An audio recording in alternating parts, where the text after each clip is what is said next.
I remember maxaa ahayd dhowr sanado ka hor oo Ingiriiska joogay baan baabuur kireystay markaa baabuurkii kireystay baa laygu yiri baasaboorkaaga keeno driving license-kayga wixii oo dhan waan wada dhiibay dadana waxay igu yiraahdeen address-kaagii residency-ga keen the Somaliland bal 20 sanadood ku noolaayo ma xasuusan maxaa ahayd residency-gayga ma saaniri halkan ma deganay makee meel Somaliland la yiraahdo deganahay wuxuu yiri no problem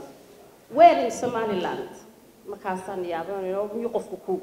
kugu ciyaaraya talo masaan Hargeysa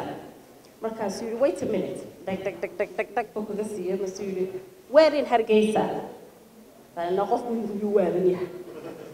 masaan where in Hargeysa he goes yes where in Hargeysa masaan Koodbuur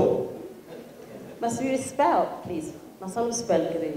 dag buu hadana kaga siiyay markaas yiri where in Koodbuur masaan please don't joke ale ay gu ciyaari mid wala tahay malaha ma garanaysid masuuli excuse me just tell me where in Koodbuur masaan behind Koodbuur police station markaas tii hadana anigoo isla ninkan uu kugu ciyaaraya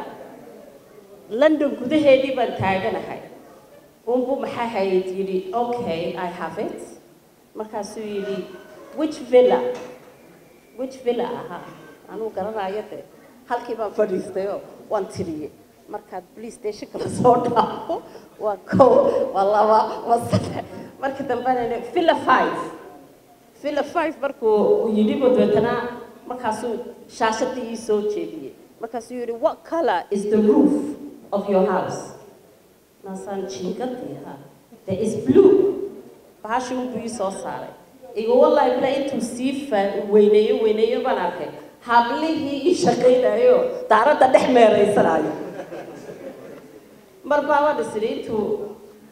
odaygeedu noolaa oo hayo Allah raxmay marba sidoo ku tira war maxaa jigina halku joogay